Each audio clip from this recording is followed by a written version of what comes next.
Hello everyone, welcome back to my channel. दोस्तों, आज हम लोग जो है डीएलएड का सेकेंड सेमेस्टर का 2022 का फर्स्ट पेपर देखने वाले हैं, जिसका नाम है वर्तमान भारतीय समाज एवं प्रारंभिक शिक्षा।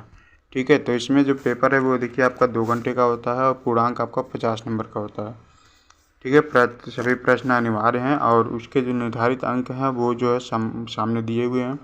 इसमें देखिए 3 तरीके से प्रश्न पूछे जाते हैं: वस्तुनिष्ठ प्रश्न, अति लघु उत्तरीय प्रश्न और फिर जो है लघु उत्तरीय प्रश्न।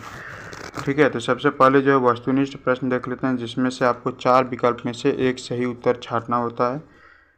सबसे पहला प्रश्न है, देखिए, शिक्षा एक त्रिमुखी प्रक्रिया है, यह किसका कथन है? जॉन डीवी का, अरस्तू का, एडम का, सुकरात का, किसका था? ठीक है, ये आपको जो है बताना है। फिर उसके बाद देखिए नेक्स्ट क्वेश्चन पूछा है कि शिक्षा का मुख्य प्रमुख उद्देश्य क्या है?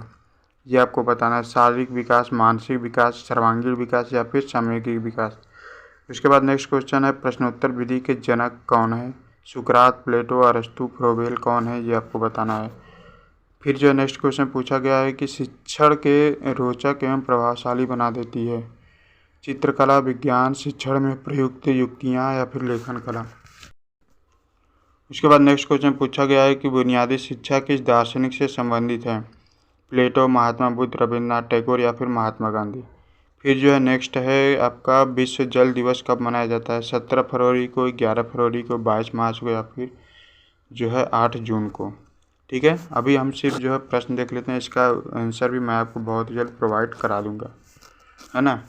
तो उसके बाद जो है नेक्स्ट देखिए पूछा गया है कि पाठशाला को एक बाघ शिशु को पौधा व शिक्षक को गाली किसने कहा है? रूसो ने, जॉन डीवी ने, मारिया ने या फिर मारिया मॉन्टेसरी ने या फिर फ्रोबेल ने।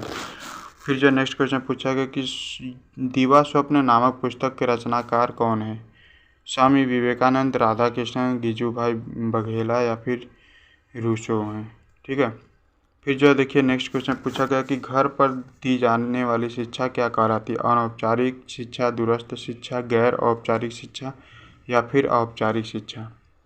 फिर जो है नेक्स्ट क्वेश्चन पूछा गया कि प्रत्येक वस्तु जो प्राकृतिक है अच्छी है परंतु मनुष्य के हाथों में खराब हो जाती है। ठीक है, किसने कहा है? प्लेटो, अरस्तू, रूसो या फिर फ्रोबेल ने। प्रोजेक्ट पद्धति किस दर्शन की प्रमुख विधि मानी जाती है? यथार्थवाद, प्रकृतिवाद, आदर्शवाद या फिर जो है प्रयोजनवाद। ठीक है, उसके बाद जो है नेक्स्ट क्वेश्चन देखिए पूछा गया कि मूल प्रवृत्ति सिद्धांत किस दर्शन पर आधारित है? प्रकृतिवाद, आदर्शवाद, यथार्थवाद या फिर सांख्य दर्शन। फिर जो है नेक्स्ट है, मूल्य हमारे व्यवहार को क्या करते हैं? दर्शित करते हैं, प्रेरित करते हैं, नियंत्रित करते हैं या फिर उपर्युक्त सभी। फिर जो है नेक्स्ट क्वेश्चन पूछा गया कि मकतब शब्द किस स्तर की शिक्षा से संबंधित है? प्राथमिक स्तर, माध्यमिक स्तर, उच्च स्तर या फिर उपर्युक्त सभी। उसके बाद नेक्स्ट क्वेश्चन पूछा गया है कि आदर्शवाद श्रेष्ठ योगदान किस क्षेत्र में है? शिक्षण विधि में, उद्देश्य में, पाठ्यक्रम में या फिर जो है बालक में। ठीक है, तो ऐसे ही प्रश्न आपके जो है पूछे जाते हैं बहुविकल्पी। अब देख लेते हैं हम लोग अति लघु उत्तरीय प्रश्न। ठीक है, यहाँ से आपका अति लघु उत्तरीय प्रश्न शुरू हो जाते हैं और ये जो है 1-1 नंबर के होते हैं, यहाँ पर जो है देख सकते हैं। सबसे पहला प्रश्न है इसमें, रूसो का जन्म कब और कहाँ हुआ था? ये आपको बताना है। फिर जो सत्यम शिवम सुंदरम किस दर्शन का आधार वाक्य है? उसके बाद है वैश्विक तापमान से आप क्या समझते हैं? संक्षिप्त में समझाना है। फिर जो मूल्य का आदर्श, मूल्य का क्या अर्थ है? किस विद्वान की परिभाषा देना है। ठीक है, किसी भी विद्वान का परिभाषा देना है मूल्य के बारे में। उसके बाद नेक्स्ट पूछा गया कि पर्यावरण शब्द किन 2 शब्दों से मिलकर बना है? फिर जो स्वामी विवेकानंद जी के बचपन का क्या नाम था? ये आपको बताना है। उसके बाद जो है विश्व जनसंख्या दिवस कब मनाया जाता है? फिर जो है शिक्षा के सार्वभौमिकरण का अर्थ लिखना है। बौद्ध शिक्षा क्या है? ये आपको बताना है। शिक्षा के सामान्य उद्देश्य बताइए। ठीक है, उसके बाद जो है औपचारिक शिक्षा की कोई एक विशेषता बताइए। उसके बाद जो है शिक्षा के प्रभावी कारकों के नाम बताना है। जन संचार के 4 साधनों का नाम बताना है। फिर जो है प्रदूषण का अर्थ लिखते हुए इसके प्रकारों का नाम बताना है। टैगोर को किस धारणा में विश्वास था? ये आपको बताना है इसमें। ठीक है, अब यहाँ से देखिए आपका लघु उत्तरीय प्रश्न चालू हो जाता है। लघु उत्तरीय प्रश्न में कैसे प्रश्न पूछे जाते हैं? शिक्षा में प्रकृतिवाद के योगदान का मूल्यांकन कीजिए। विद्यालय को शिक्षा का प्रभावशाली साधन किस प्रकार बनाया जा सकता है, स्पष्ट करना है। जलवायु परिवर्तन से क्या समझते हैं? शिक्षा में जनसंख्या की भूमिका के बारे में बताइए। ठीक है, इस प्रकार से जो है लघु उत्तरीय प्रश्न पूछे जाते हैं। उसके बाद जो है यहाँ से देखिए नेक्स्ट पूछा गया है कि प्रकृतिवाद में पाठ्यक्रम किस प्रकार का होना चाहिए, वर्णन कीजिए।